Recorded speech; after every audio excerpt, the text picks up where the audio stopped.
রহস্য ও থ্রিলার নিয়ে নির্মিত। সাথে আছি আমি কাজী মুগ্ধ মৌসুম। ভিডিওটি শেষ পর্যন্ত দেখতে থাকুন। হতে পারে এই গল্পটি আপনার শোনা সেরা ভয়ঙ্কর কাহিনী। নিজে পছন্দে বিয়ে করেছিলেন সুমি।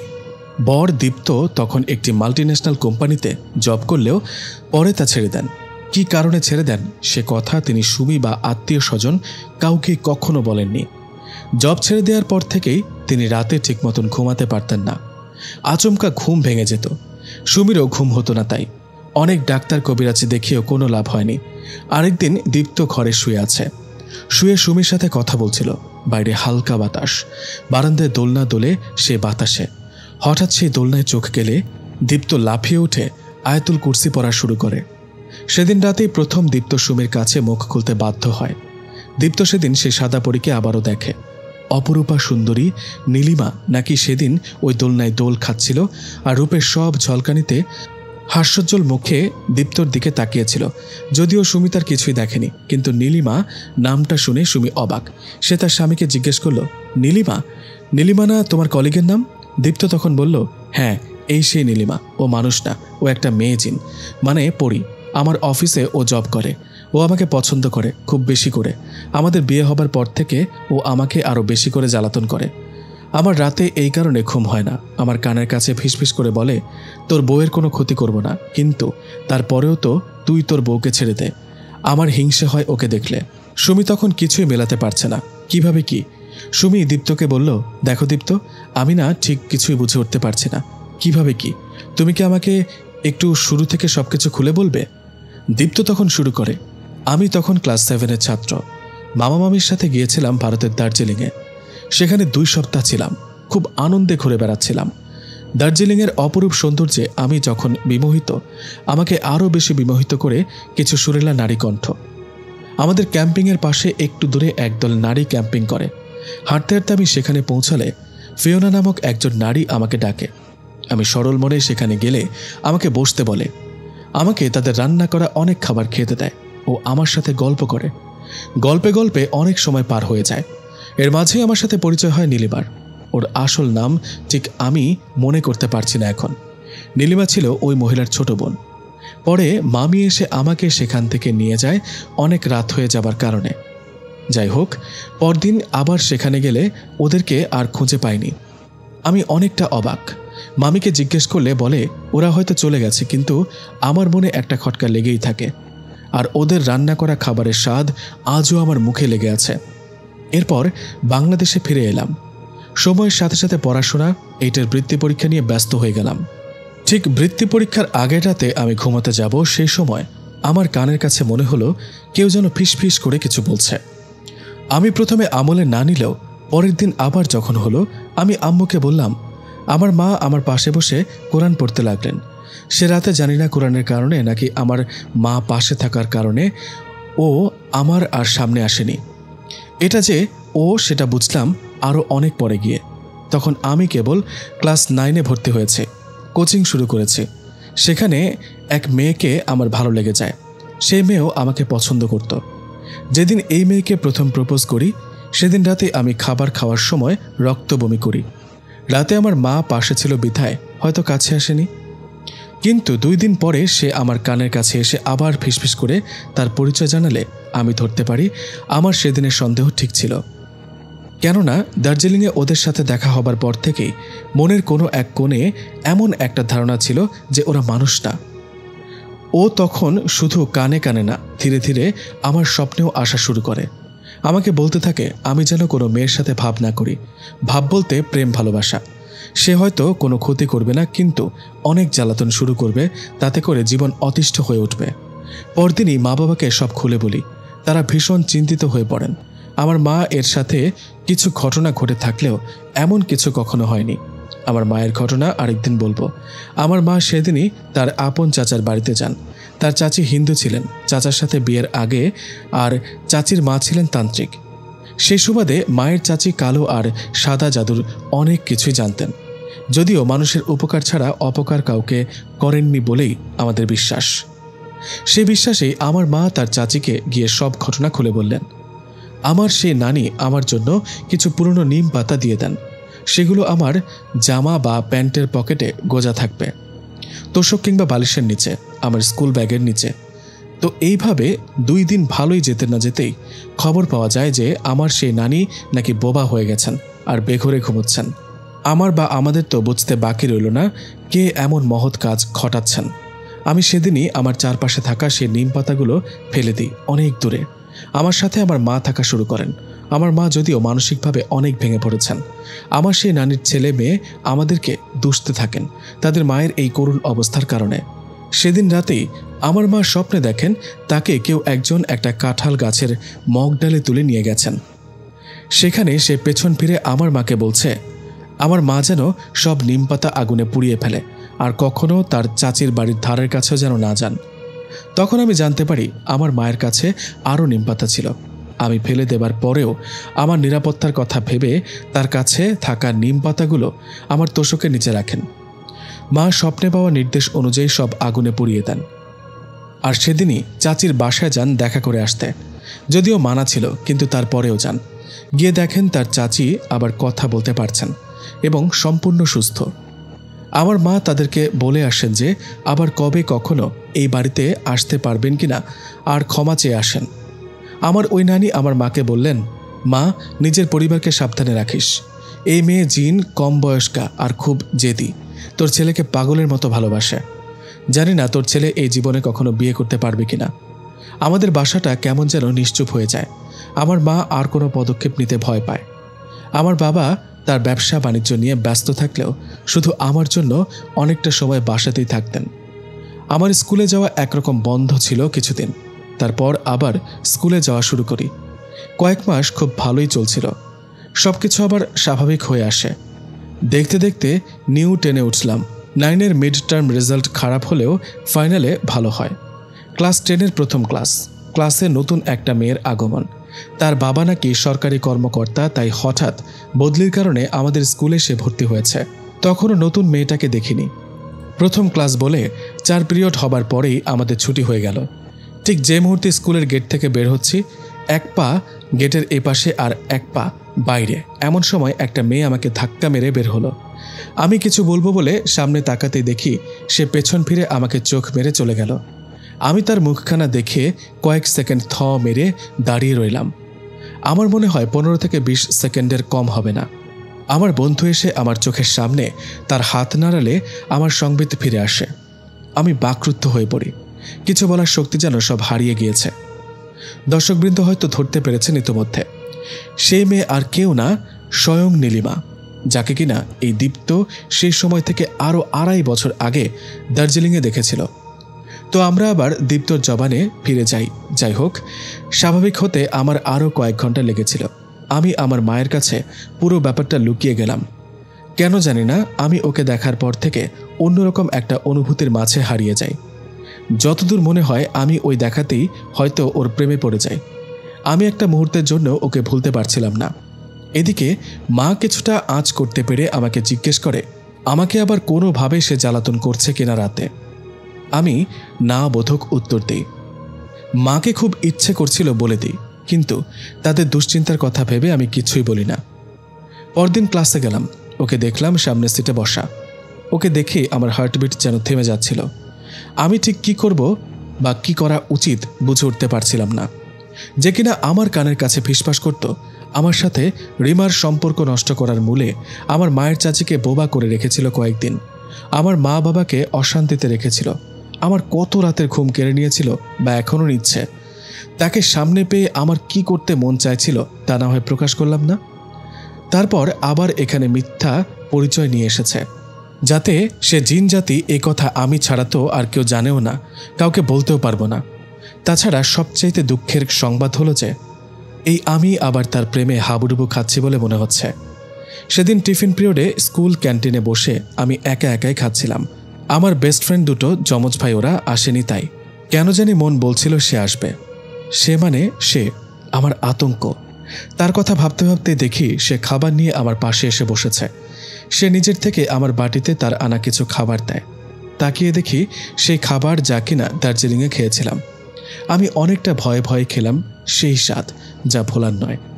এরই মাঝে সে আমার কাছে ক্ষমা চায় সব কিছুর জন্য। আমি কিছু বলার ভাষা হারিয়ে ফেলি। টিফিন শেষের ঘন্টা বাজলে যেই কিনা উঠতে যাব অমনি সে আমার গালে একটা চুমু দিয়ে দৌড়ে চলে যায়। আমার সারা শরীরে বিদ্যুতের মতো শিহরণ বয়ে যায়। জীবনের প্রথম কোনো নারীর স্পর্শ। আমি হুট করে আবার বেঞ্চিতে বসে পড়ি। আমার ক্লাসে যাবার সব ইচ্ছা মরে যায়। আমি অসুস্থ বোধ করতে থাকি। শরীর অনেকটা দুর্বল হয়ে পড়ে। ক্যান্টিনের রমিজ চাচা এসে আমার ভালো মন্দ জিজ্ঞেস করে। বলি, আমার ভালো লাগছে না, আমাকে দেখতে স্কুলের ডাক্তার আসে। ডাক্তার এসে দেখে শরীরে তাপমাত্রা বেড়ে গেছে। আমার মাকে কল দিয়ে স্কুলে আনা হয়। আমি জ্ঞান হারিয়ে ফেলি একটা সময়। আমাকে সাথে সাথে হাসপাতালে নিয়ে যাওয়া হয়। আমার শরীরের তাপমাত্রা নাকি কোনোভাবেই ডাক্তাররা মাপতে সক্ষম হচ্ছিলেন না। থার্মোমিটার দিলে পারদ কাজ করছিল না। অবশেষে আমাকে কি একটা ইঞ্জেকশন দেয়া হয়। ফলশ্রুতিতে আমি সুস্থ হয়ে উঠি। সন্ধ্যা নাগাদ বাসায় ফিরে যাই। আমার অসুস্থতার কথা স্কুলের মোটামুটি সবাই জেনে যায়। আমার বিশ্বাস এখানে নীলিমার মেয়ের জিন কোনো কারসাজি নেই। আমি হয়তো খুব বেশি এক্সাইটেড হয়ে মুহূর্তের মধ্যেই জ্বরটা বাঁধিয়ে ফেলেছিলাম। কিন্তু থার্মোমিটারে পারদের কাজ না করাটা আমার মনে বিশাল একটা প্রশ্ন এনে দেয়। পরদিনই আমি হসপিটালে গিয়ে সেই দুইজন ডাক্তারকে খুঁজি, কিন্তু তাদের রাতের শিফট থাকায় আমি দেখা করে আসতে পারিনি। আর এদিকে নীলিমাও আমাকে 24 ঘন্টা চোখে চোখে রাখে। সশরীরে স্কুলে আর বাকিটা যে অদৃশ্য থেকে করে না তার কি গ্যারান্টি? আগে যখন কানের কাছে এসে ফিসফাস করে কথা বলতো কিছুই তো দেখতাম না, তার মানে সে অবশ্যই অদৃশ্য হবার ক্ষমতা রাখে। তো আমি জিন জাতিকে নিয়ে একরকম গবেষণায় লেগে পড়লাম। আবার এটাও মাথায় আছে যে সে ঠিকই আমাকে দেখছে। আমি আসলেই জানি না আমি টয়লেটে গেলে, গোসল করতে গেলেও সে আসে কিনা। প্রচণ্ড মানসিক আতঙ্ক কাজ করতেই থাকে একটা। যাই হোক, পরদিন আবার ডাক্তারের সাথে দেখা করতে যাই। ভাগ্য ভালো থাকায় দেখা হয়।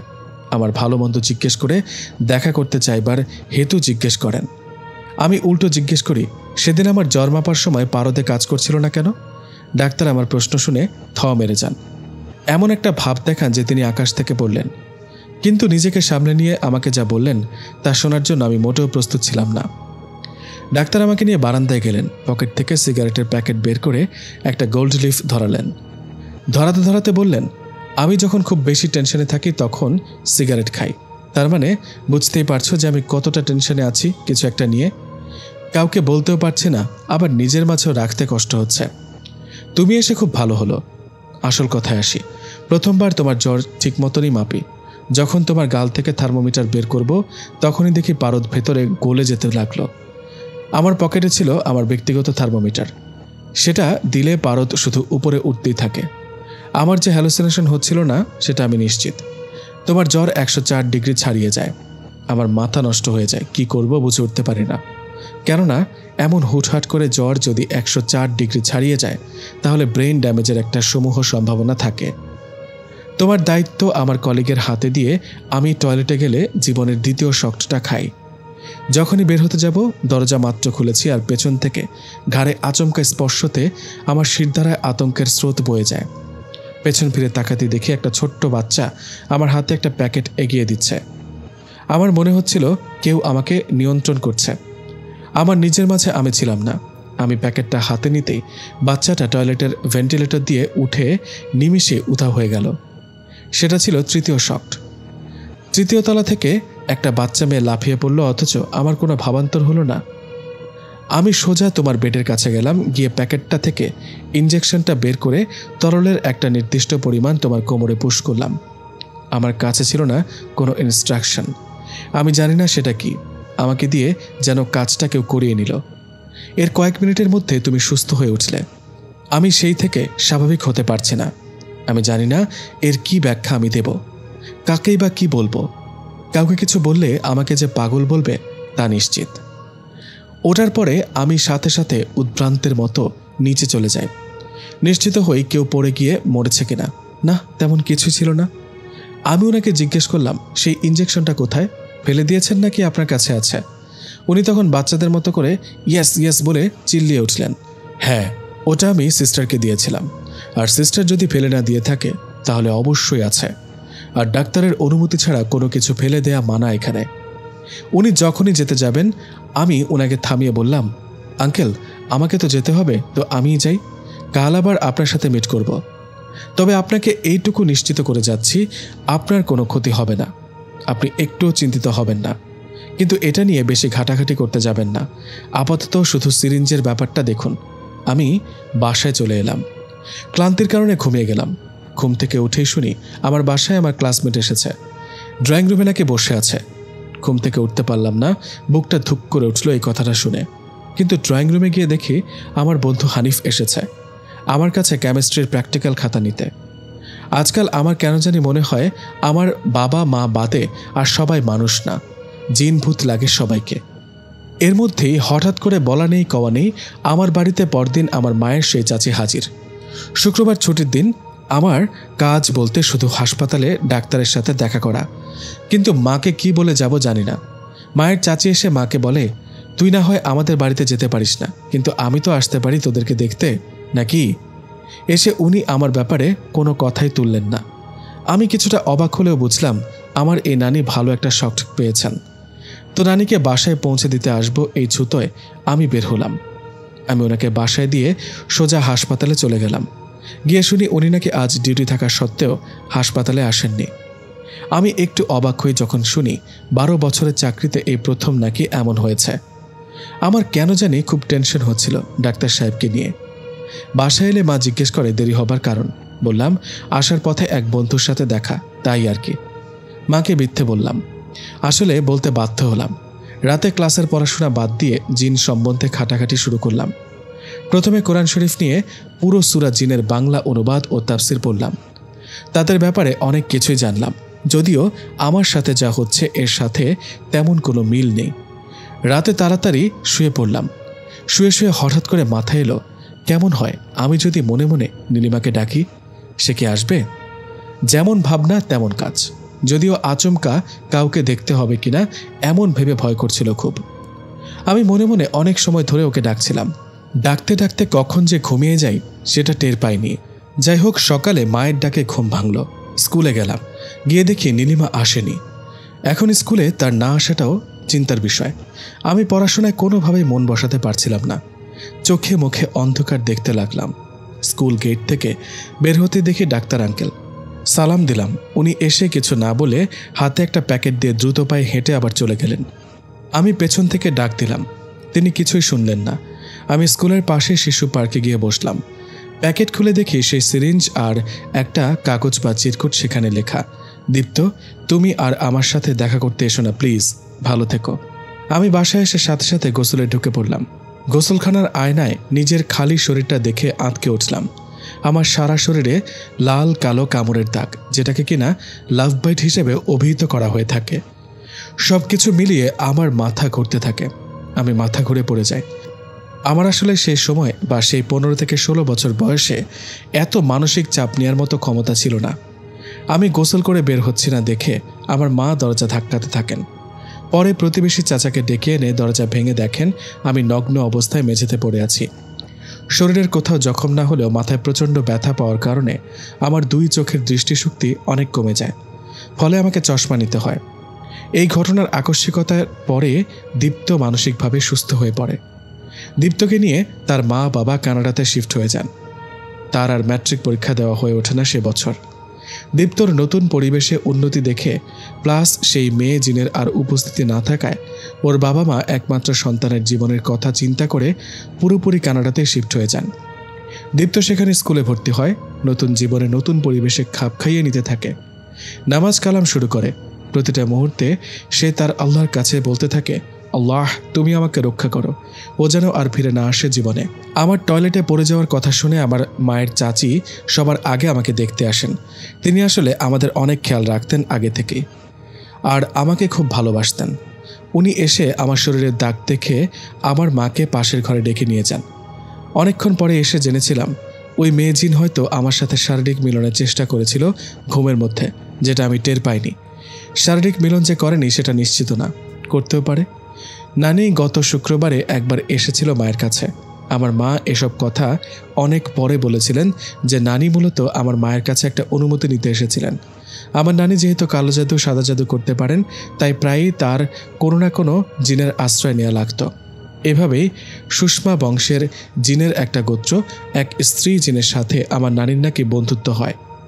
তো আমার নানি চাচ্ছিলেন আমার সাথে থাকা এই পরীর ব্যাপারে খোঁজ খবর নিতে। আমার মা অনুমতি দিলে কয়েকদিন পরেই তিনি সকল তথ্য এনে আমাদেরকে দেন। তার নাম নীলিমা নয়, এটা তার মানুষরূপী নাম।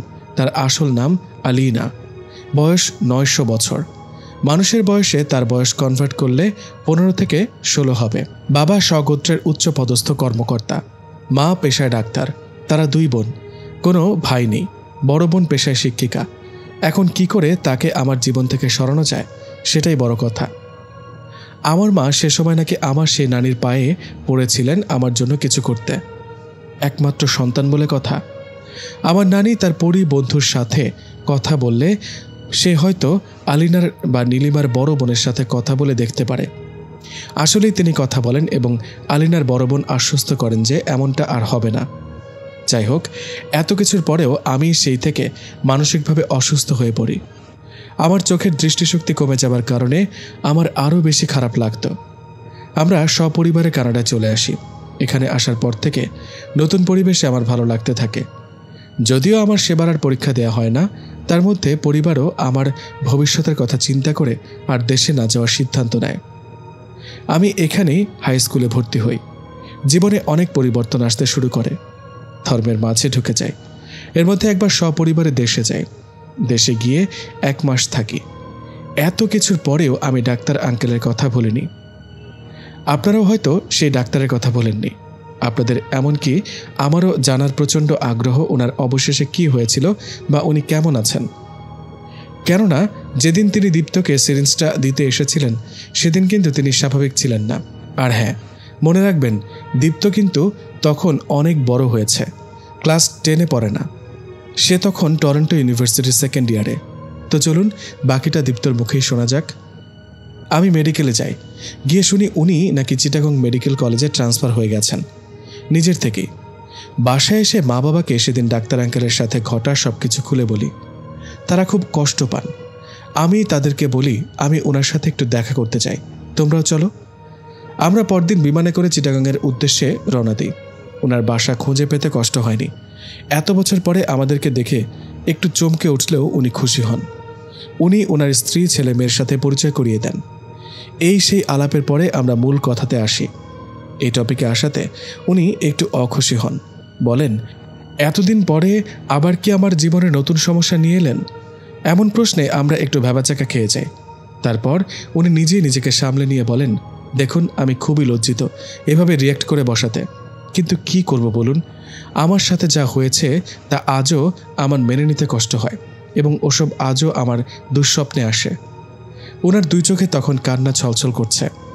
ওনাকে থামিয়ে দিয়ে আমার মা তখন বললেন, দেখুন ভাই, আমরা পুরোপুরি জানি না যে আপনার সাথে আসলে কি ঘটেছিল। দীপ্তর জান বাঁচাতে আমাদের তো দেশই ছাড়তে হয়। দেখুন তার চোখের পাশে কাটা দাগটা আজও যায়নি। ওই মেয়ে জিন আমাদের সাজানো পরিবারটাকে এলোমেলো করে দিয়ে গেছে। এতকাল পরে দেশে এলাম আত্মীয় স্বজনকে দেখতে, আর দীপ্ত আজও আপনাকে ভোলেনি বলে আপনার পরিচয়ের ঠিকানা জোগাড় করে এখানে আপনাকে দেখতে চলে এলাম। উনি তখন বলতে শুরু করেন, দীপ্ত আমার সাথে দেখা করতে আসে সেদিন। আমরা সিদ্ধান্ত নিই যে ওই সিরিঞ্জটা খুঁজে বের করব। দীপ্ত চলে গেলে আমি নার্সকে জিজ্ঞেস করি। তিনি সেটা বের করে দিলে আমি ল্যাবে যাই।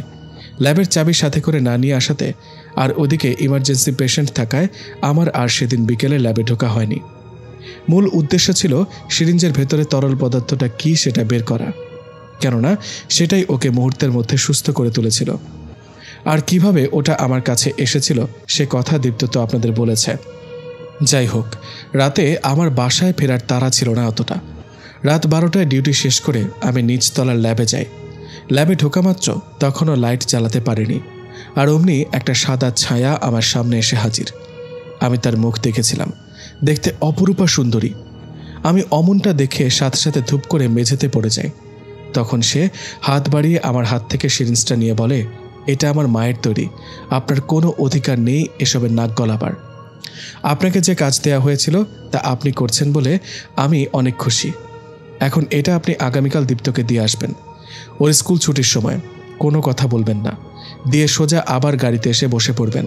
তাকে বলবেন সে যেন আর আপনার সাথে দেখা না করে। যদি এর বাইরে যান মনে রাখবেন আপনার বাসায় 2টা ছেলে মেয়ে আছে। ধীরে ধীরে ছায়াটা মিলে যেতে থাকে আর আমাকে সিরিঞ্জটা দিয়ে দেয়।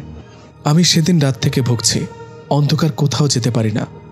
ওই প্রিয় শহর অলিগলি ছেড়ে আজ আমি এখানে শুধুমাত্র একটা পরিবেশ, নতুন কিছু মানুষের আশায় এসেছি। এসে আমি খারাপ নেই, কিন্তু ভয় আমার জীবনটাকে দুর্বিষহ করে তুলেছে। অনেক হুজুরের কাছে গিয়েছি, নিজে 5 ওয়াক্ত নামাজ কালাম পড়ি, আল্লাহকে ডাকি। এত কিছুর পরেও আমি পুরোপুরি সুস্থ নই। ডাক্তার আঙ্কেলের কষ্টের কথা আমাদের সবাইকে খুব নাড়া দেয়। আমার মা শুনে নিশ্চুপ কাঁদছিল। আমার ভেতরেও ঝড় বয়ে যাচ্ছিল। তখন আমার আবার সে সিরিঞ্জের কথা মনে পড়ল। আসলেই তো আমি ভুলে গিয়েছিলাম সেটা কোথায়। ততক্ষণে আবার মাথায় জট পাকাতে লাগলো। আবার খুলেও গেল যখন মনে পড়ল যে আলিনার মানে নীলিমার মা একজন চিকিৎসক। যাই হোক, আমরা সবাই ডাক্তার আঙ্কেল আর তার পরিবার সহ বাইরে একটা রেস্টুরেন্টে ডিনার করি। রাতের ফ্লাইটে আবার নিজেদের শহরে ফিরে আসি। আসার আগ দিয়ে আমার মা ডাক্তার আঙ্কেলকে কিছু একটা দেন। পরে মাকে জিজ্ঞেস করলে কিছু বলে না, বলে পরে বলবে কানাডায় গিয়ে। বাসায় ফিরে এসে সিরিঞ্জটা খুঁজতে থাকি, পাই না। জানি না কানাডায় থাকতেও পারে হয়তো। আমি সেদিন বাসায় এসে সারাদিন ঘুমাই।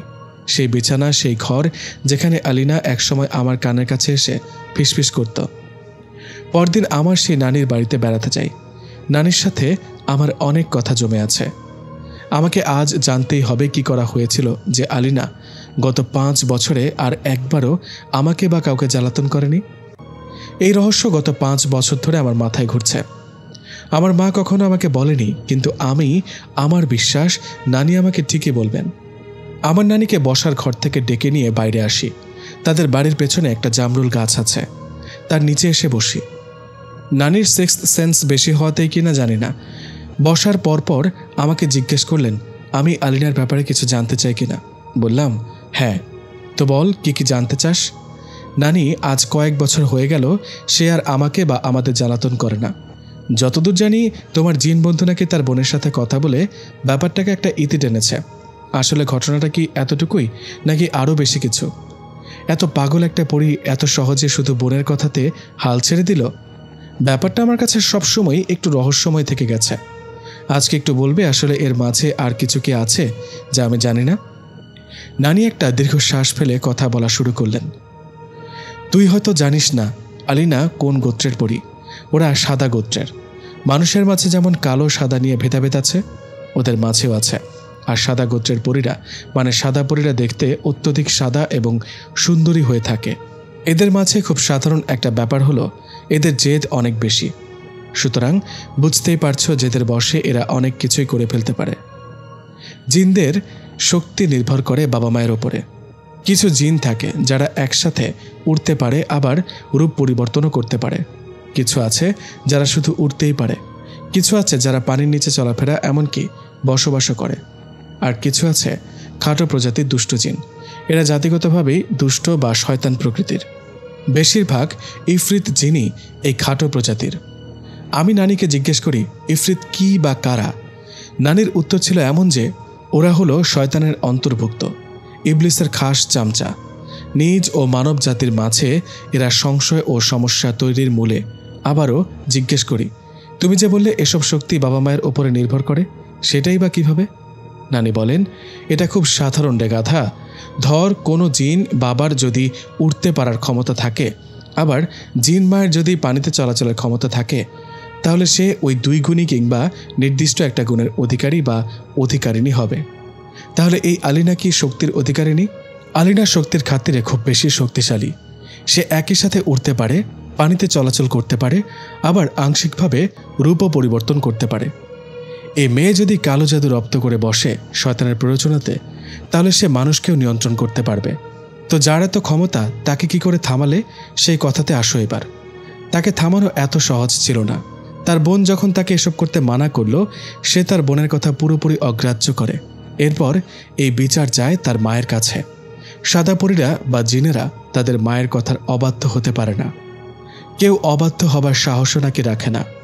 তার শাস্তি খুব বেশি ভয়ানক বলেই হয়তো আমি পুরোপুরি জানি না। তো তার মা তাকে মানা করলে সে কিছুদিন চুপ থাকলেও আবার মাথা চাড়া দিয়ে ওঠে। তার মধ্যে তোর আর তোর শরীরের প্রতি কঠিন একটা বাসনা ছিল। নিজেকে সে আটকে রাখতে পারত না। তোমার শরীরের ঘ্রাণ না পেলে সে নাকি পাগলের মতো হয়ে যেত। এমন অবস্থায় অবশেষে তাকে বেঁধে রাখা হলো, কিন্তু তাতেও কাজ হলো না। তাকে নির্বাসনে পাঠানো হয় তাদের অন্য রাজ্যে। সেখানে সে নাকি বন্দি অবস্থায় আছে। এর মাঝে সে একবার প্রায় পালাতে সক্ষম হয়েছিল, কিন্তু শেষমেশ পারেনি। সে পারে না এমন কোনো কাজ নেই। অনেক ক্ষমতা তার। বয়স যত বাড়বে ক্ষমতার জোর আরও তত বাড়বে। আমি এত কিছু শুনে পুরো অবাক। জিন জাতির আমি যে কিছুই জানি না সেটা পরিষ্কার হলো। আসার পথে নানিকে করার শেষ প্রশ্নটি ছিল, সে কি আবার ফিরে আসতে পারে? নানি বলেছিলেন, হ্যাঁ, সে যখন তখন ফেরত আসতে পারে। সে যদি গোত্রের নিয়ম ভাঙে তাহলে তাকে হয়তো গোত্র থেকে ত্যায্য করা হবে, এবং তাতে তার কি দশা হয় কে জানে। অন্য গোত্র তাকে মেনে নিবে কিনা সেটাও সন্দেহ। বাসায় আসার পথে মনের মধ্যে একটা মিশ্র প্রতিক্রিয়া হচ্ছিল। আর যে কয়দিন দেশে থাকবো, এরই মধ্যে যদি নানির কাছ থেকে একটা সমাধান না নিয়ে যেতে পারি, তাহলে বড়সড় একটা বিপদ যে আবার হবে না তারই বা কি গ্যারান্টি। এরই মধ্যে কানাডা যাবার সময় হয়ে গেল। যাবার আগে আমি আর মা গিয়ে নানির কাছ থেকে বিদায় নিয়ে আসলাম। সে সময় নানি আমাকে সেই নিমপাতা, এক বোতল জমজমের পানি আর একটা লম্বা দড়ি দিয়ে দিলেন। বিমান লন্ডনের হিথ্রো বিমানবন্দরের উদ্দেশ্যে রওনা দিল। লন্ডনে কয়েক ঘন্টার যাত্রা বিরতি বা ট্রানজিট, তারপর আবার কানাডার উদ্দেশ্যে অন্য বিমান। লন্ডনে পৌঁছাবার পরে মাকে জিজ্ঞেস করি, মা, তুমি ডাক্তার আঙ্কেলকে আসার সময় কিছু একটা দিয়ে এসেছিলে, আমাকে প্লিজ বলো কি ছিল সেটা, নাকি বলা যাবে না? মা বলেন, সত্যি বলতে কি আমি এখনই বলতে চাইনি, কিন্তু বললেও সমস্যা নেই। তুমি তো জানো আমার চাচি মানে তোমার নানি জাদুবিদ্যার অনেক কিছুই জানেন, কিন্তু তুমি হয়তো এটা জানো না যে তোমার নানা মানে আমার চাচা জীবনে বহু ইফরিত জিন হত্যা করেছেন। কেন তিনি জিন খুন করেছেন? কারণ ইফরিত শয়তানের পূজারী এবং এরা খুব বেশি ক্ষমতাধর হয়ে থাকে। ওনার সময়ে এদের দৌরাত্ম্য খুব বেড়ে গেলে বিভিন্ন এলাকা থেকে খবর আসতে শুরু করে যে জিনে নাকি মেয়েদের উপর বেশি ভর করছে। অনেকে নাকি নিজেকে মেরে ফেলেছে, আবার অনেক ছোট ছেলে নাকি উধাও হয়ে যাচ্ছে। আবার যখন ফিরে আসছে তারা সুস্থ স্বাভাবিক হয়ে ফিরে আসছে না। এই সুযোগে ভণ্ড কবিরাজ, ফকির আর তান্ত্রিকরা নিজেদের ব্যবসা ও ভালোমতো সাজিয়ে তুলেছিল। তো যাই হোক, উনি এবং ওনার কয়েকজন বন্ধু তখন শয়তান ইফরিত আর ভণ্ড ফকিরদের বিরুদ্ধে যুদ্ধ ঘোষণা করেন। বুঝে নাও যে কত শক্তিশালী হলে তারা এমনটা করতে পারেন। তো অবশেষে সেই যুদ্ধে তারাই জয়ী হন। কেবলমাত্র একজন বন্ধু মারা যান। উনি একটা মসজিদের ইমাম প্লাস কোরআনে হাফেজ ছিলেন। শয়তান ইফরিত ওনাকে অনেক উপরে তুলে নিচে ফেলে দেয়। তো এভাবেই কিন্তু ওনার সাথে পরিচয় ঘটে তোমার নানির মায়ের। তার মা ছিলেন হিন্দু তান্ত্রিক। মানুষের প্রয়োজনে একজন নিবেদিত প্রাণ ছিলেন তিনি। সেই সূত্রে একটা পর্যায়ে গিয়ে তার মেয়ের সাথে বিয়ে হয়ে যায়। পরে ইসলাম ধর্ম সম্পর্কে জেনে তিনি ও তার মা দুজনেই ইসলাম ধর্ম গ্রহণ করেন। এর মধ্যে মাকে প্রশ্ন করি, নানা তাহলে কি এখন বয়সের কারণে এসব ছেড়ে দিয়েছেন? মা বলেন, হ্যাঁ তেমনটাই, কিন্তু এরই মধ্যে জিনের এক বাদশাহ তোমার নানার সাথে এসে সাক্ষাতে দেখা করেন। তিনি এসে অনুরোধ করেন আর কোনো ইফরিতকে হত্যা না করার। তিনি ব্যবস্থা নেবেন এবং তাদেরকে কঠিন শাস্তি দেবেন, কেননা তাতে করে জিনের সমাজ ব্যবস্থায় কিছু সমস্যা তৈরি হয়েছিল। সাক্ষাতে দেখা করেন কিভাবে আবার? মানুষ রূপে এসে। তার আগের দিন রাতে স্বপ্নের মাধ্যমে জানিয়ে দেওয়া হয়েছিল যে তিনি সাক্ষাৎ করতে আসবেন। তো সেই থেকে তিনি আর কখনো কোনো জিন হত্যা করেননি, কিন্তু কবজা করে জিনের বাদশার হাতে তুলে দিতেন। তাছাড়া বিনিময়ে জিনের বাদশাহ তাকে অনেক সাহায্য করেন। তো দেশ ছাড়ার আগে তোমার নানা তোমার জন্যে কিছু শুকনো জৈতুন ফল দেন, যা ছিল সেই বাদশার দেয়া একটা উপহার। এই ফল যে ঘরে থাকবে, যার কাছে থাকবে, সে ঘরে বা তার আশেপাশে জিনের বিচরণ বন্ধ হয়ে যাবে। কিন্তু শর্ত একটাই, জিন যদি অতিরিক্ত পর্যায়ের জ্বালাতন না করে তবে সেটা ব্যবহার করা যাবে না। এই শর্তের কোনো কারণ আমি ঠিক বুঝি না, অর্থহীন মনে হয়।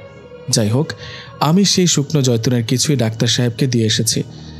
মাকে বলি, এখানে লুকোচুরি করার কি আছে সেটাই তো বুঝলাম না। এটা কি খুব সিম্পল একটা ব্যাপার না? মা বলেন, আসলে তোমার নানি তোমাকে বলতে মানা করেছিলেন যদি তাকে ভুল বুঝো কোনো কারণে। আমি কিছুটা বিরক্ত হয়ে মাকে বলি, মা তুমি এত ইনিয়ে বিনিয়ে তো কথা বলতে না, এখন কেন বলছো? একটু সরাসরি বলে দিলেই তো পারো নাকি? আসলে তোমার নানি এই জৈতুনের কিছুটা লোজাদুর বিদ্যা প্রয়োগ করেছেন। তিনি শুধুমাত্র তোমার স্বার্থে করেছেন। যদি কোনোভাবে আবার সে ফেরত আসে এবং এক্সট্রিম লেভেলে জ্বালাতন করে, এটা পাশে রাখলে বা কাছে থাকলে সে মিষ্টি মনে করে খাবে, আর খেলে তার স্মৃতি বিভ্রাট ঘটবে। ফলে সে তার পুরো জীবনের সব স্মৃতি কিংবা আংশিক কিছু একটা ভুলে যাবে। আমি মাকে আশ্বস্ত করলাম, আমি নানিকে ভুল বুঝব না, কিন্তু আমি চাই না তার কোনো শারীরিক ক্ষতি হোক, যদিও সে আমার বা আমাদের অনেক ক্ষতি করে ফেলেছে, জানি না স্বেচ্ছায় নাকি অনিচ্ছায়। ঘটনার এই পর্যায়ে এসে দীপ্ত তার জীবনের ঘটনা তার স্ত্রীকে না, সরাসরি আমাদের মানে আপনাদের উদ্দেশ্যে বলবে। এখন লম্বা একটা ভ্রমণ শেষে অবশেষে শনিবার ভোরে টরন্টোতে এসে পৌঁছালাম। সোমবার থেকে নতুন সেমিস্টারে ক্লাস। নতুন সেমিস্টারে এসে নতুন এক প্রফেসরকে পেলাম, টিপিক্যাল বাঙালি, নাম সুমি সুলতানা, যদিও ইংরেজি পুরোই আমেরিকান অ্যাকসেন্টে। লেসন শেষে ম্যামের সাথে কথা বলতে গেলাম, জানতে চাইলাম উনি বাংলাদেশি কিনা। ম্যাম আসলে এই ইউনিভার্সিটিরই আন্ডার গ্রাজুয়েটের এক্স স্টুডেন্ট, ব্রিটিশ কলম্বিয়া থেকে মাস্টার্স করে এসে এখানে নতুন জয়েন করেছেন। আর হ্যাঁ, উনি বাংলাদেশি, ফ্লুয়েন্ট বাংলা বলতে পারেন, কিন্তু বাবা আমেরিকান। 10 বছর বয়সে দেশ ছেড়েছিলেন। আপনারা কি সুমিকে চিনতে পেরেছেন? না চিনতে পারলে গল্পের শুরুতে গিয়ে একবার ঘুরে আসবেন, তাহলে ব্যাপারটা ক্লিয়ার হবে। আমি না হয় দীপ্তর কথার মাঝে বেশি নাক নাই বা গলাই। চলুন আবার দীপ্তর কথাতে ফিরে যাই। ম্যামের একমাত্র বাংলাদেশের ছাত্র হওয়াতে আমার প্রতি ওনার এবং ওনার প্রতি আমারও একটা অন্যরকম আকর্ষণ ছিল, এটা বলতেই হবে। পড়াশুনোতে আমাকে ব্যাপকভাবে সাপোর্ট করতেন। কয়েক মাস যাবার পরে খেয়াল করি আমাদের মধ্যে আসলে ছাত্র শিক্ষক সম্পর্কটা শুধু ক্লাসের বাইরে আমরা বেস্ট ফ্রেন্ড। তিনি আমার চাইতে বয়সে 5 বছরের বড়, কিন্তু পাশ্চাত্য সমাজে বন্ধুত্ব হবার ক্ষেত্রে এটা কোনো বাধা নয়। দুজনের সময়গুলো ভালোই যাচ্ছিল। তাকে আমাদের বাড়িতে নিয়ে আসি। আমার মা তাকে খুব পছন্দ করেন। মা তাকে ঘরের বউ করে নিয়ে আসতে চান। আমিও আমেরিকা গিয়ে তার বাবা মায়ের সাথে দেখা করে আসি। আমার মা তাকে ঘরের বউ করে নিয়ে আসতে চাইলেও আমাদের মধ্যে বন্ধুত্বের বাইরে কোনো সম্পর্ক ছিল না, যদিও দুজনই সিঙ্গেল লাইফ লিড করছিলাম, কিন্তু একে অপরকে ছাড়া আবার একদিনও কল্পনাও করতে পারতাম না। এক রবিবারে ম্যাকডোনাল্ডসে খেতে গিয়েছিলাম একসাথে। কথায় কথায় তাকে জিজ্ঞেস করলাম সে প্যারানর্মাল জগতে বিশ্বাসী কিনা, মানে জিন ভূতে আর কি। সে না বোধক উত্তর দিলে সেদিকে আর আগাইনি। সত্যি বলতে কি, সেদিন আমার প্ল্যান ছিল তাকে আমার জীবনে ঘটে যাওয়া সব কিছু বলবো, কিন্তু আর বলা হয়ে ওঠে না। সে বিশ্বাস করে না, আবার এসব শুনে ভয়ও পেতে পারে কিংবা আমাকে পাগল ভাবতে পারে, বিধায় বলিও নি আর। এরই মধ্যে আমাদের সম্পর্কের একটু প্রমোশন হয়েছে। সুমির ক্যাবিনেটে গিয়েছিলাম কিছু জিনিস বোঝার জন্য। জানি না কিভাবে কি একটা রোমান্টিক মুহূর্ত তৈরি হয়ে গেলে আমরা কিস করি একে অপরকে। এরপর দ্রুত আমি তার রুম থেকে বের হয়ে আসি। সেদিন সন্ধ্যায় সে আমাকে কল করে। এই প্রথম তার কল রিসিভ করতে একটু ইতস্তত বোধ করলাম, তারপরেও ধরলাম। সে আমাকে অন্টারিও লেকের পাশে হারবার স্কোয়ার পার্কে আসতে বলে দেখা করার জন্য। বাবার গাড়িটা নিয়ে সেখানে গেলে দেখি সুমি একটা লাল রঙা শাড়ি পরে এসেছে, হাতে স্বর্ণের বালা আর মেহেদি, পায়ে নুপুর। তাকে দেখে মনে হলো আলিনা কেন সুন্দরী হলো। দেখে জীবনের প্রথমবারের মতো প্রথম দেখায় প্রেম যাকে বলে আমার তাই হয়ে গেল। কাঁপা কাঁপা পদক্ষেপে তার সামনে গিয়ে দাঁড়ালাম। জানি না কিসের এত লজ্জা পেয়ে বসলো।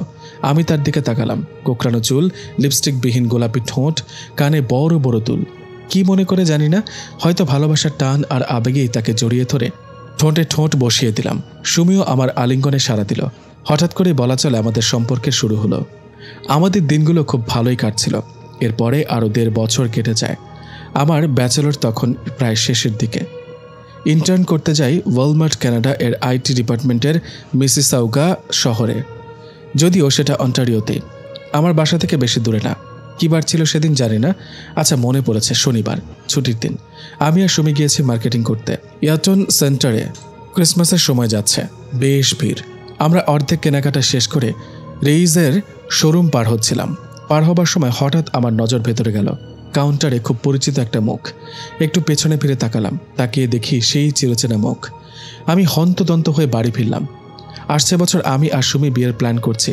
আর কিসের মধ্যে কি, আমি মানসিকভাবে কিছুটা না অনেকটাই ভয় পেয়ে গেছি। যে মুখ দেখে এসেছি তা আমার জীবনের আতঙ্ক। আমার মনে পড়েছে আমার প্রশ্নে নানি কি উত্তর দিয়েছিলেন। 2 বছর আগে শেষবার বাংলাদেশ ছেড়ে আসার পথে নানিকে করা শেষ প্রশ্নটি ছিল, সে কি আবার ফিরে আসতে পারে। নানি বলেছিলেন, হ্যাঁ, সে যখন তখন ফেরত আসতে পারে। সে যদি গোত্রের নিয়ম ভাঙে তাহলে তাকে হয়তো গোত্র থেকে ত্যায্য করা হবে, এবং তাতে করে তার কি দশা হয় কে জানে। অন্য গোত্র তাকে মেনে নিবে কিনা সেটাও সন্দেহ। আমার কেন জানি মনে হচ্ছে আলিনা বন্দি দশা থেকে মুক্তি পায়নি, ও পালিয়ে এসেছে, কিংবা নিজ গোত্রের সাথে সম্পর্ক ছিন্ন করেও আসতে পারে। কে জানে। আমি আমার মা বাবাকে সাথে সাথে ঘটনাটা জানাই। তারা বলেন সে যে আসলেই আলিনা সেটারই বা কী নিশ্চয়তা রয়েছে, সেটা আগে নিশ্চিত হতে হবে। আমার বাবা বলেন ওই শপিংয়ের সিকিউরিটি ডিপার্টমেন্টের প্রধান নাকি তার বন্ধু, বেটা Canadian citizen but made in Pakistan, নাম এহসান। আমি বাবা মা তার সাথে গিয়ে দেখা করে আসি। উনি নিশ্চিত করেছেন খুব শীঘ্রই তিনি তথ্য জানাবেন। ডাটাবেস ইনচার্জের সেদিন ছুটি না থাকলে সেদিনই হয়তো পেয়ে যেতাম। এভাবে কারো তথ্য দেওয়া আইনিভাবে দণ্ডনীয় হলেও নিরাপত্তার কারণে দেখিয়ে তথ্য নেওয়া যেতে পারে। আর উনি পাকিস্তানি মুসলমান হওয়াতে ব্যাপারটা আরও সহজ হয়ে যায়। উনি জিনে বিশ্বাস করেন, আর তাদের দ্বারা এমন ক্ষতি হওয়া যে সম্ভব সেটাও তিনি খুব ভালো করে জানেন। যাই হোক, পরদিনই ওনার ফোন আসে। ওনাকে বাসায় দাওয়াত করা হয়। উনি ডিনারে আসেন আমাদের বাসায় আলিনার সম্ভাব্য সব ডকুমেন্টস নিয়ে। তাতে দেখা যায় এই মেয়ের নাম অগাস্টা, ব্রিটিশ নাগরিক, কানাডাতে এসেছিল পড়াশোনা করতে। পড়াশোনা শেষে জব করছে। বাবা মা স্কটল্যান্ডে থাকলেও সে আর তার ছোট বোন এখানেই থাকে। অগাস্টার বয়ফ্রেন্ড আছে, কানাডিয়ান। অগাস্টার ছোট বোনের কথা শুনে আমি ওনাকে অনুরোধ করলাম তার বোনের ছবিটাও দেখার জন্য। উনি সেটাও দেখালেন। দেখার সাথে সাথে আমার অন্তরাত্মা আরেক দফা শুকিয়ে যায়। এদিকে আলিনার বড় বোন। আমি আসলে কিছুই মেলাতে পারি না। এদিকে তাদের সব ডকুমেন্টস লিগাল, অন্যদিকে আমার সংশয়। এমনও তো হতে পারে যে ওরা যেহেতু অনেক শক্তির অধিকারী, ওসব তথ্য কানাডার কিংবা স্কটিশ ডাটাবেজে ঢুকিয়ে দিয়েছে। এহসান সাহেব আমার বা আমাদের ব্যাপারটা খুবই গুরুত্বের সাথে নিলেন। তিনি পুলিশ ডিপার্টমেন্টের ঊর্ধ্বতন কর্মকর্তা হওয়ায় গোয়েন্দা সংস্থাকে নির্দেশ দেন অগাস্টার ওপর 1 মাসের টানা নজর রাখার জন্যে। এর মধ্যে মা চেষ্টা করে তার চাচির সাথে কথা বলার জন্যে, যদি কোনোভাবে সম্ভব হয় আলিনার বর্তমান অবস্থান জানার। আমরা কোনোভাবে বাংলাদেশে যোগাযোগ করতে পারিনি সে সময়। বাংলাদেশে সে সময় ইন্টারনেট অতটা প্রচলিত নয়। আবার এদিকে পুলিশ ডিপার্টমেন্টের রিপোর্টও ইতিবাচক আসে। মানে অগাস্টা যে অগাস্টাই, তাতে কোনো সন্দেহ নেই। আমরা ধরে নিই আলিনা আর ওর বোন যেহেতু রূপ পরিবর্তনের ক্ষমতা রাখে, এমনও তো হতে পারে যে ওরা এই স্কটিশ 2 মেয়ের রূপ ধরেছিল। আবার এটাও সত্য যে চেহারায় যে শতভাগ মিল আছে তাও না, 70%-এর মতো ধরা যায়। আবার আলিনার বড় আছে, এখানে অগাস্টার ছোট বোন, তবে উচ্চতায় মিল পাওয়া যায়। এদিকে আমার জীবনে যে অস্থিরতার ঝড় বয়ে যায় সুমি সেটা আঁচ করতে পারে, কিন্তু তাকে পারিবারিক সমস্যার কথা বলে কাটিয়ে দিই। এর মধ্যে আমরা বাংলাদেশ থেকে বড় একটা দুঃসংবাদ পাই যে আমার মায়ের চাচা মারা গিয়েছেন বার্ধক্যজনিত কারণে। আমরা তখন প্ল্যান করছিলাম যে সামারে বাংলাদেশে যাব। নিশ্চিত ছিলাম না, কিন্তু এই খবর পাওয়ার পর আমরা বাংলাদেশে যাই। সুমিও আমাদের সাথে যায়। যেহেতু আমাদের বিয়ে হতে যাচ্ছে, তাই তার যাওয়া উচিত পরিবারের সকলের সাথে দেখা করে আসার জন্য। বাংলাদেশে যখন যাই তখন বাংলাদেশে রাজনৈতিক অস্থিরতা চলছে। সরকারের মেয়াদ শেষ হবার পরে নতুন সরকার গঠনে অস্থিরতার সময়কাল। নানি আমাদেরকে দেখে কান্নায় ভেঙে পড়েন। নানি আমাকে আর মাকে বলেন তার একটা অনুভূতি হয় যে সে এমনি এমনি মরে যায়নি। সেদিন রাতে টয়লেটে বের হলো। পুরনো বাড়ি, তাই টয়লেট বাড়ির সাথে নয়, একটু সাইডে। টয়লেট থেকে ফিরে এসে আমাকে ঘুম থেকে ডেকে বলে তার খারাপ লাগছে। আমি খেয়াল করি সে এই প্রথম জয়তুন ছাড়া বাড়ির বাইরে গিয়েছিল। আমি তাকে বললে সে বলে ওঠে তাহলে হয়তো আমার নিস্তার নাই এবার। এ বলে ঘুমিয়ে গেলে সকালে আর ওঠেনি। নানি আঁচ করেন তাকে মারার পেছনে কোনো ইফরিত শয়তানের হাত রয়েছে। কারণ বহু আগে একবার শুনেছিলেন যে এই বাড়ির চারপাশে কয়েকটা ইফরিত নাকি সবসময় ঘোরাফেরা করে, কোনো সুযোগে যদি নানাকে জাদু করে হত্যা করা যায়। আমাদের বেড়ানোটা আনন্দময় হয় না।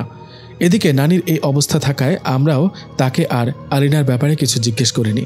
নানির ছেলে মানে আমার মামাকে আসার সময় একটা জাভা ফোন দিয়ে আসি, যাতে ইন্টারনেট ব্যবহার করা যায়, আমরা যেন নিয়মিত যোগাযোগ রাখতে পারি।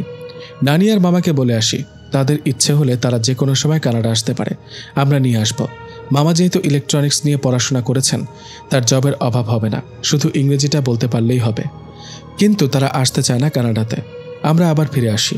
সুমির বাংলাদেশে সেভাবে ঘোরা হয়ে ওঠে না। রাজনৈতিক সমস্যার কারণে আমার ইন্টার্নশিপ শেষ হলে এই কোম্পানিতে আমি জব পাই। প্রোগ্রামিংয়ে আমার ভালো দক্ষতায় সরাসরি হেড প্রোগ্রামিং প্যানেলে কাজ করার সৌভাগ্য হয়। লোভনীয় স্যালারি, সব কিছু মিলে জীবনে একটা সেটেলমেন্ট আসে। বিয়ের ব্যাপারটাও আটকে ছিল। অবশেষে আমরা বিয়ে করি। ধুমধাম করেই বিয়ের আয়োজন করা হয়। বিয়ের পরে সব ঠিকঠাক ছিল, শুধু ইয়টন শপিং সেন্টারে যেতাম না ভয়ে। এর মধ্যে আরেকটা দুঃসংবাদ এলো, আমার মায়ের চাচি অর্থাৎ আমার নানিও মারা গিয়েছেন। টয়লেটে পড়ে গিয়ে মাথা ফেটে গেলে অতিরিক্ত রক্তক্ষরণের কারণে মারা যান। আমাদের বাড়িতেও নেমে আসে শোক। আমার মা খুব কষ্ট পান। দিনগুলো ভালোই কাটছিল। ছিল না ভয়, ছিল না দুঃস্বপ্ন, না ছিল কষ্ট। একদিকে জব, সংসার, বাবা মা, উইকেন্ডে কানাডা আর আমেরিকার বিভিন্ন শহরে ঘুরতে যাওয়া। জীবনের সর্বোচ্চ আনন্দ শিখরে ছিলাম আমরা। সেবার উইকেন্ড থেকে ফিরে এসে কি মনে করে যেন ওই শপিংয়ের শোরুমে গেলাম। দেখি অগাস্টা দাঁড়িয়ে আছে। কাছে গিয়ে বলি, হ্যালো এলিনা, কেমন আছো? সে আমার দিকে অবাক চোখে কিছুক্ষণ তাকিয়ে থেকে ব্রিটিশ অ্যাকসেন্টে আমাকে জিজ্ঞেস করে, hello sir, are you asking me something? আমি অপ্রস্তুত হয়ে পড়ি। সে বছর কোম্পানির জব রিক্রুটমেন্টে নতুনদের মধ্যে থেকে আমাকে রাখা হয় ইন্টারভিউ বোর্ডে। আমি তো বলতে গেলে মহা খুশি। ইন্টারভিউয়ের দ্বিতীয় দিনে আমি পর্যালোচনা পরিষদে উপস্থিত থাকি। লাঞ্চ ব্রেকের পরে প্রথম পার্টিসিপেন্টকে দেখে আমি ভূত দেখার মতো করে চমকে যাই। প্রথমে মনের কোণে একবার অগাস্টার কথা উঁকি মারলেও সাথে সাথে সিভিটা টেনে নিয়ে দেখি নীলিমা মার্জিয়া রহমান। এখানে একটা কথা বলে রাখা ভালো, সেদিন আবার ওকে দেখে অগাস্টার ব্যাপারটা শতভাগ নিশ্চিত হই, কেননা ওদের মাঝে আসলেই অনেক পার্থক্য। বহুকাল ওকে না দেখার ফলে স্কটিশ মেয়েটাকে ভুল বুঝেছিলাম। এরপর আমি এক সপ্তাহ অফিস থেকে ছুটি নিই। সুমি ভার্সিটিতে থাকাকালীন সময়ে আমি আর মা বাবা 3 জন মিলে আলিনার প্রত্যাবর্তন সম্বন্ধে আলোচনা করে তার বিরুদ্ধে সম্ভাব্য সকল প্রকার প্রতিরোধ নিশ্চিত করি। পুরো বাসাতে নিমের শুকনো পাতা আর ডালগুলো ভালোভাবে ছড়িয়ে ছিটিয়ে দিই। অফিসে আমার রুমেও দরজার পাশে এবং টেবিলের ফুলদানিতে রেখে দিই। আর ইমার্জেন্সি হিসেবে তো জৈতুন আছেই। ছুটি শেষে অফিসে গেলাম। দেখলাম সে খুব খুশি খুশি অবস্থায় অফিস করছে। কলিগদের সাথে এর মধ্যেই খুব ভাব জমিয়ে ফেলেছে। 2 দিন যেতে না যেতে আমার বস আমাকে নির্দেশ দেন একটা গুরুত্বপূর্ণ অফিসিয়াল ট্রিপে যাওয়ার জন্য। অফিসিয়াল ট্রিপের কথা শুনে খুব খুশি হলো যখনই জানলাম যে ট্রিপে আমার সঙ্গী হিসেবে থাকবে নীলিমা। তখনই আমি বসকে সরাসরি না করে দিলে তিনি একটু না অনেকখানি অখুশি হন। আমি জানি তিনি আমার সাথে কেন নীলিমাকে পাঠাতে চান, কারণ সে বাংলাদেশি আর আমিও তাই। যদিও নীলিমা যদি সত্যিকারের আলিনা নাও হতো, তারপরেও বসের এই জিনিসটাকে আমি মানতাম না, কেননা এক দেশি বলে একসাথে ট্রিপে পাঠাতে হবে এমন কোনো কথা নেই। আমি এটা নিয়ে বসের সাথে কথা বলি। তিনি আমাকে খুব সুন্দর করে বুঝিয়ে বলেন যে, দেখো, তুমি যা ভাবছো তা ঠিক আছে। আমি তোমাকে নীলিমার সাথে পাঠাতে চেয়েছিলাম ভাষাগত কারণে।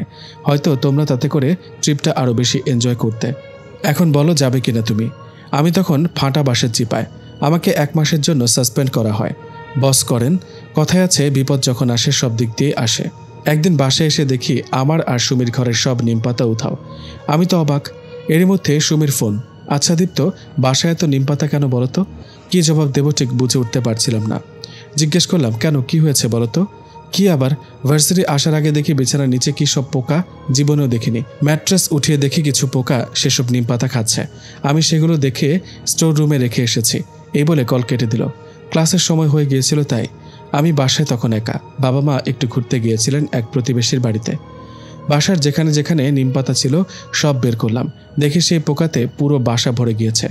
ইমার্জেন্সি ক্লিনিং সার্ভিসকে কল দিলে ওরা এসে সব পরিষ্কার করে দিয়ে যায়। বাবা মা বাসায় এলে আমরা অনেক ভেবেচিন্তে ও বাস্তবিক অর্থ খেয়াল করলাম যে এই পোকা কোনো সাধারণ পোকা নয়। এই পোকা এই বাড়িতে কেউ এনেছে। আমরা মোটামুটি নিশ্চিত যে এটা আলিনার কাজ। পুরোপুরি নিশ্চিত হতে আমি সেদিনই সন্ধ্যাবেলা আলিনার ফোনে কল দিই। ফোন ধরে ও আমাকে বলে, দীপ্ত সাহেব, আপনি যে কেন আমাকে কল দিয়েছেন তা তো আমি জানি। পোকাগুলো কি খুব বেশি জ্বালাতন করছে? আমার চাইতেও বেশি। ওরা পাতা খাবে আর মরবে, পরে ঝাড় দিয়ে ফেলে দিলেই হলো। ওরা আপনার রাজকীয় প্রাসাদে আমার যাবার পথটা পরিষ্কার করছে শুধু। আমি এই প্রশ্নের জবাব না দিয়ে ওকে অনুরোধ করি আমার সাথে একটু দেখা করার জন্য। ও বলে, আমি তো আপনার বাম পাশেই আছি নাকি? এটা শুনে যেই না বাম পাশে তাকাই, অমনি তাকে দেখে আমার জানের সব পানি যেন শুকিয়ে যায়। আমার হাত পা কাঁপতে থাকে। আমার এমন অবস্থা দেখে ও তখন হাসতে থাকে আর বলতে থাকে, এতটুকুতেই ভয় পেয়ে গেলে? নিজের বউকে যদি এখন রক্তাক্ত অবস্থায় দেখো তখন কেমন লাগবে বলো তো? নিজের জীবনের পরোয়া না করে আমি বাসা থেকে বের হয়ে এক দৌড়ে গ্যারেজের কাছে গিয়ে গাড়িটা বের করি। উদ্দেশ্য সুমির কাছে পৌঁছানো। সুমির লোকেশন ট্র্যাক করি। ও তখনও ক্যাম্পাসে ক্লাস নিচ্ছে। কিছুক্ষণ পরেই ও ক্লাস শেষ করে বাসায় আসবে। আমাকে 25 মিনিটে 40 মিনিটের পথ পাড়ি দিতে হবে। পুলিশ ধরলে ধরবে, কয়েক হাজার ডলার ফাইন দিতে হলে দেব, কিন্তু আমাকে সুমির কাছে পৌঁছাতেই হবে। না হলে যে ওকে রোড অ্যাক্সিডেন্ট করিয়ে মেরে ফেলবে না তার কী বা গ্যারান্টি? আপনারা কি ভাবছেন একটা কল দিয়ে আমার জন্য অপেক্ষা করতে বলবো? সে যে তখন ক্লাসে, আর ক্লাসে টিচারদের ফোন নিয়ে যাওয়া মানা। ফোন ওর ক্যাবিনেটে। আর সবচেয়ে বড় কথা, এত আতঙ্ক ঢুকে গেলে কেই বা সুস্থ থাকে? সে জাত জিন, শক্তিশালী। ও ওর ক্যাবিনেটে ঢোকা মাত্রই যে আলিনা সুমির ঘাড় মটকাবে না তার কি গ্যারান্টি? অবশেষে সৃষ্টিকর্তার কৃপায় রাস্তার ফাঁকা থাকার কারণে খুব সহজেই ওর ক্লাস শেষ হবার আগেই পৌঁছে গেলাম। তারপরে ওর ক্লাসের পাশে অপেক্ষা করছিলাম। ও বের হলে ওকে দেখে নিজেকে সুস্থ লাগে। আমার মনে হয় সেদিনই আমি টের পাই যে সুমির প্রতি আমার ভালোবাসা কতটা গভীর। এরপরে ওকে নিয়ে আমি বাসায় আসি। বাসায় এসে ফ্রেশ হয়ে মনটা ফুরফুরে করার জন্য আমি আর ও হারবার স্কোয়ারে যাই। ম্যাক থেকে ডিনার করে আসি। এই ঘটনাকে আমি আর খুব বেশি পেঁচাবো না। শেষমেশ কী হয়েছিল সেই ঘটনাটাই বলছি এখন। শেষটা আর দীপ্তর মুখে নয়, আমি আমার নিজের ভাষাতেই বলছি।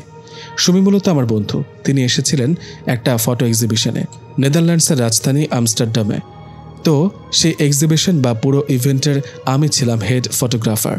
এক পর্যায়ে আমাদের মধ্যে পরিচয় হয় এবং ভালো একটা বন্ধুত্ব হয় আমাদের মধ্যে। ফলস্বরূপ উনাকে আমার বাসায় ডিনারে ইনভাইট করি। সে রাতে উনি আমার বাসাতেই ছিলেন। উনি জেনেছিলেন আমি নিজ পেশায় বাইরে একজন অকেশনাল সাইকোলজিস্ট এবং প্যারানর্মাল রিসার্চার, কাউন্সিলর ও অ্যাক্টিভিস্ট। ফলে তিনি তার হাজব্যান্ডের সাথে ঘটে যাওয়া ঘটনা সে রাতে আমার সাথে শেয়ার করেন। আমি অনুমতি নিয়ে পুরো ঘটনায় রেকর্ড করি যেন পরে গল্প আকারে লিখতে পারি। দীপ্ত সবকিছু রাতে সুমিকে খুলে বলার পরে সুমি বলে, সবকিছু তোমার হ্যালুসিনেশন। দীপ্তর ভাষ্য অনুযায়ী এই কথা শুনে সে অবাক হয় না। তখন সে বলে, তাহলে আমার মা বাবার ক্ষেত্রেও কি সেটা হ্যালুসিনেশন? সুমির জবাব ছিল, দেখো দীপ্ত, তোমার মা বাবা কিন্তু আলিনাকে কখনো ফেস করেনি। তোমার মা শুধু একবার স্বপ্নে দেখেছিলেন। এটা হতে পারে যে তুমি তাকে এসব বলেছ বিধায় সে এগুলো নিয়ে দুশ্চিন্তা করেছিলেন, যার ফল হলো স্বপ্ন।